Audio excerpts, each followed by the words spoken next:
everyone. My name is Juan Carlos. I'm the curator of Aquí Estamos. Here we are, an act of collective solidarity, regeneration, and celebration between queer artists from the Bay Area and Puerto Rico.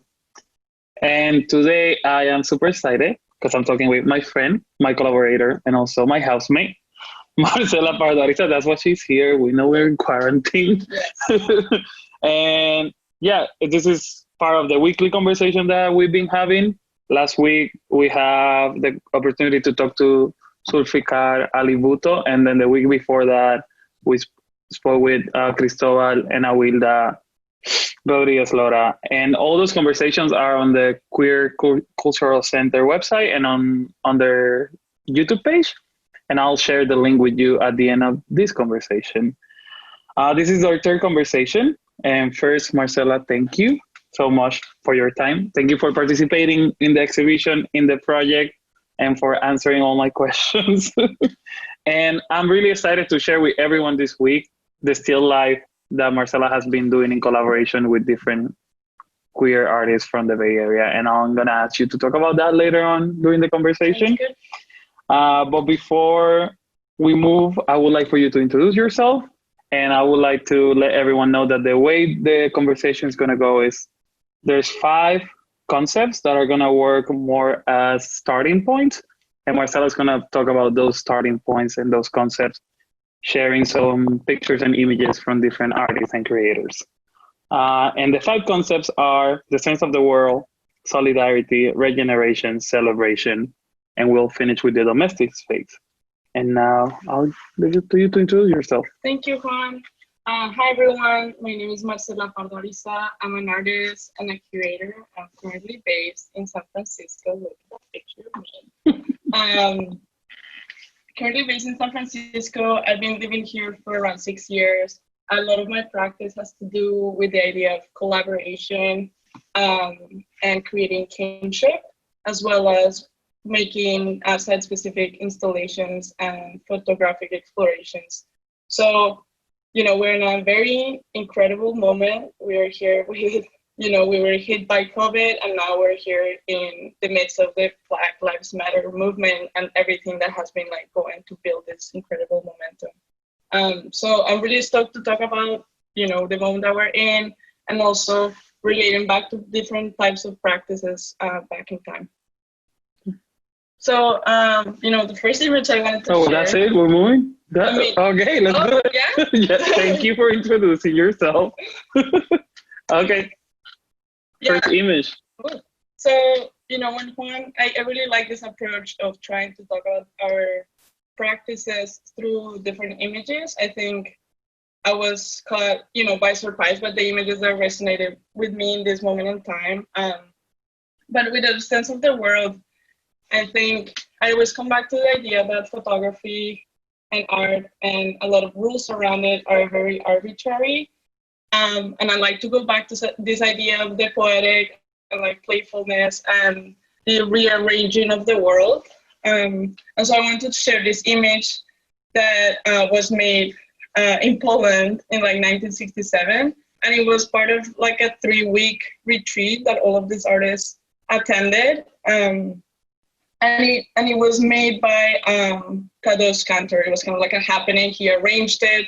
I chose it because there were so many different elements. He was working with different artists and trying to have this moment in which this painter acts as an orchestra director, and he's kind of aiming to control the sea, but of course it's not possible, which I think talks to the idea of the center of society and trying to control the world in kind of destructive ways rather than letting all these forces and respecting, nature and having a more symbiotic relationship with the place that we inhabit. And it's interesting because you have these beach goers that are kind of trying to act like an audience, but they're not being a passive audience either. So they're having to interact with the water. They have to get their hands dirty, and I like that there's not a space for passivity in this sense of the world. So, beyond going, I chose this image more about the metaphors that it can make me think about rather than the context that it was made in. But I like that all of these things seem out of the ordinary, and it brings me back to this idea that we can dream up the world we want to see, and we can mess up all of these rules that were given to us that sometimes don't even like really address our needs or desires. Cool. Thank you. I think something that's really interesting is that in the project that Cristobal and Awilda created on the first week of the exhibition, something that's a common thread in their project is that they were looking for water. The sound, the visuals, all of it were about looking for water and finding that common thread in your sense of the world and this piece of like this idea of trying to control the water. I just think it's such a beautiful parallel between this image and the work that they created for the exhibition. Thank you. Yeah, that's beautiful. And I'll move to this image. I was thinking about this image when I think about solidarity. I was between this image and the video of Victoria Santa Cruz, where she says a poem about people screaming at her, "Me gritaron negra," in 1978. And, you know, I was between the video and between this image. And I thought, because she asked me for an image, I went for an image. But this image to me is like extremely powerful because it's an ode to Felix Gonzalez Torres' boyfriend who passed away with AIDS-related disease that same year. It was made in 1991. And there's this level of vulnerability that I think is really powerful in a way that is so tender. He's sharing this empty bed the bed that he used to share with his lover that's no longer with him. And he's inviting the viewer into this space to kind of create solidarity between those people who were so against of believing how the AIDS epidemic, it was affecting so many folks. And it's a different call to action, I think, because it brings you into his vulnerable space to understand the pain of losing someone that you love through a disease that is not being considered, like a public health emergency. And so there's something in the sense of solidarity that I think is so important, in which we bring someone into being more empathetic and being compassionate and being able to fight for someone else, even if that's not necessarily your fight, but using our own privileges in different positionalities to, show up for each other in different ways. And I like that can be done through care. And it's really interesting because there's no bodies in this bed, and all you can see is like the pain of no longer having bodies in a space. Mm-hmm. Yeah, which was what I was going to ask you about, this idea of showing a picture to talk about solidarity with no bodies, with no human bodies in it, and how powerful that can be, and why. I think when you talk about photography and you bring in a subject, and I work with a lot of subjects in my work, there is this very difficult moment in which when you introduce the subject, the whole work becomes about the identity of the subject. And I think what Felix Gonzalez Torres does in his work is that sometimes he's able to not talk about the identity through a subject, but through a gesture. And I think that's incredibly powerful. I think it's an incredible way of thinking through, public art, where you usually see more text-based works. And so I think it's playing with so many things of like the outside-inside space, of the intimate and the public, and how all those things are actually really interconnected. Cool. Thank you. Yeah. And we'll move to regeneration. Regeneration. So, I always obviously really against talking about Pablo Picasso in different ways. And the only reason why I wanted to talk about regeneration in this particular instance is that, it does include the painting of Guernica by Pablo Picasso that happened after the bombarding of Guernica in 1937. And this was in commemoration of that moment, so it's 40 years later. And what I really like about it is that it's a replica made by students, and that people are showing, they're showing up to remember that moment in time, while also fighting for their civil rights in that particular moment. So a lot of my work is about transhistorical kinship and bringing conversation from the past, honoring people from the past into the present conversations and acknowledging how the power dynamics might have changed or language has changed. I think there's something really powerful here is that all these people are feeling connected, they're feeling this collective moment, and they're showing up for each other. And it doesn't matter whether it's an original artwork that is in a museum, but it's a replica made by students. I think that makes the gesture really powerful. This image is part of an exhibition that I saw in WAC that was traveling from somewhere else, and it's called Uprisings, and it talks a lot about the power of gestures. And I think, you know, here you see all the gestures, you see like the hands like this, but also the rise up, the wrist up. And there's this collectivity that shows up in historical moments, but also we are seeing it today yet again. Mm-hmm. And it's something that repeats itself in different ways. It's site-specific and geographically specific, but it's also very relatable to other different moments in history. Yeah, that's kind of why I wanted to talk about regeneration in the sense of like history and also like youth and other generations that come after something has happened and kind of recontinue this story and the dialogue around it. And I think like to think about regeneration and include the students who are always thinking and fighting for things to regenerate and to generate new ideas, it's really important. Just to bring students and the youth into the conversation of regeneration. Totally, yeah. And you know, it also changes the conversation around authorship to move beyond who's the author, but what's the power of the work. Mm-hmm. And it also has this like high-low, you know, conversation that sometimes is just so stagnant, and that we can move forward for like social movements. Thank you. Yeah. And then we'll move to celebration, right? Yes. Let me move this. So I saw Martin Gutierrez's work, I think 2 years ago, and Martin did this beautiful publication with all of her photographs. Martin is Latinx, of indigenous descent, based in Brooklyn. This photographer that is kind of, you know, uplifting and changing the visibility that we give to like trans Latinx women.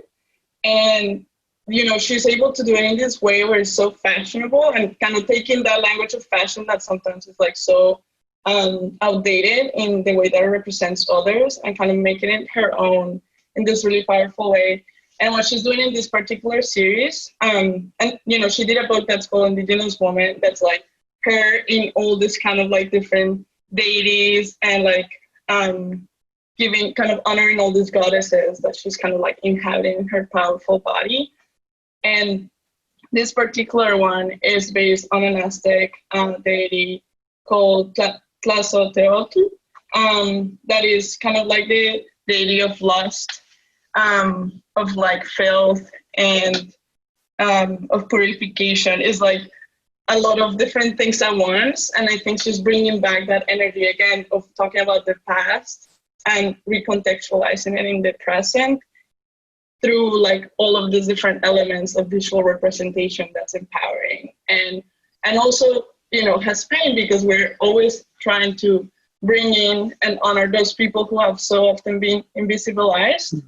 Mm-hmm. So I think there's this celebration that can happen within pain that's really, really powerful, that I think that her work is embodying in such wonderful ways. And she's like one of the most like incredible artists that is working right now, especially in photography. And to me, that's a celebration, you know, to see people like her doing work and doing such beautiful work. Mm-hmm. It's an act of celebration. Yep. And it's just to celebrate the piece itself, right? Totally. To celebrate what they're working, to celebrate indigeneity, which is really important to do. And I feel like this work does that while being really speculative and really like thinking about this is the past and how do we propose the future with the word that with our own identities. Totally, just reimagining into such a powerful realm. Cool, thank you. And so solidarity, regeneration, celebration. and which are really big concepts. And now we're gonna go from up here to Really micro. for the house to the domestic space, right? Wow, It's a really big jump. That's very hard. So and just to give some context, I asked all the artists to share with me before the exhibition and before the project a picture of their domestic space. And so this is with no other prompt, just that. Can you send me a picture of your domestic space or a piece of it or a part of it? And this was right when COVID and shelter in place and lockdowns started. And this is what Marcela shared with me. And I just want to bring it up to see, just to talk about it. Like, totally. Yeah, I mean, it's so weird to see it now because when I sent it to Juan, it was like weeks ago, and I feel like the world has completely changed. But I want to go back to that moment in time in which, you know, we were just hit by COVID.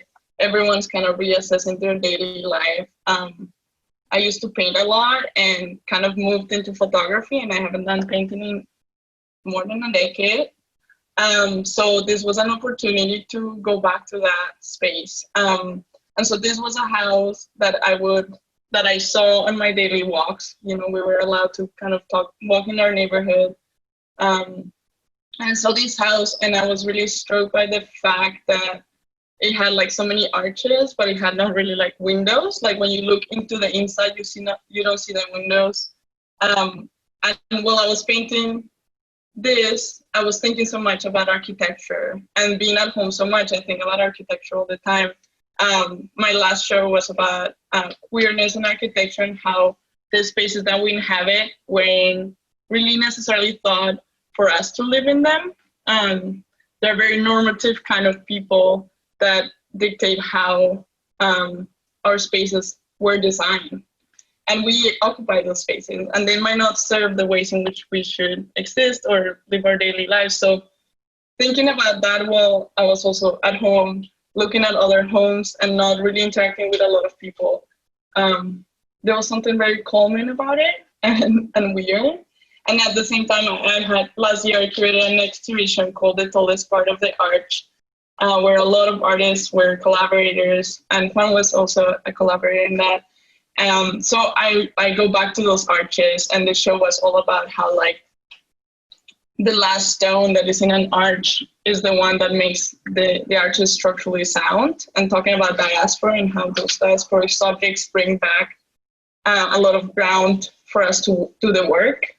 And so I always go back to that, and I was painting this and thinking about it. So, and what I know, and this question probably keeps changing because of the relationship that we're building right now with the domestic space. But what does it mean to you right now? And what did it mean before COVID and before shelter in place? I mean, to me, domestic space, I mean, this is the first time that I feel like I'm in a home, like San Francisco's like my artistic home, like I'm in a home that feels like a home now. And domestic space has this potential in which you're like kind of recharging yourself. I'm not someone who's usually at home too much. And it gives you a sense of like peace and positionality. And I think I go back to a lot of like thinking about anthropomorphic objects and how the objects that we choose to surround ourselves with say a lot about who we are and how we exist in the world. And I love going to people's houses when I just meet them and like friends, because that says so much about who they are and how they move. And so, and that's also something that I think about because I've moved so many times. So you're very selective about the objects that you want to keep with you for a long time. Yeah, so I think it's like an extended version of who you are.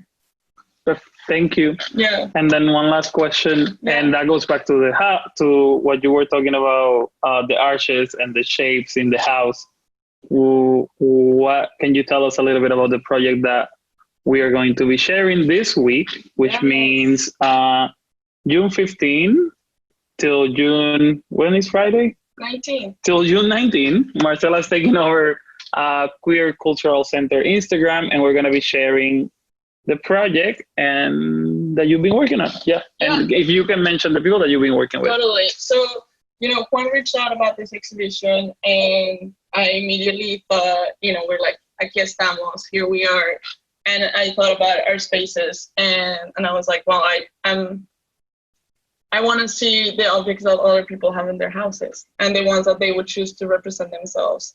So I started with a still life that I want to make a still life of this moment. I included the 2 paintings that I've been working on during the last 2 months, and some clay figure, like clay bricks of different shapes that I've been working on as well, which is kind of like related to this idea of like architecture and different kinds of architecture.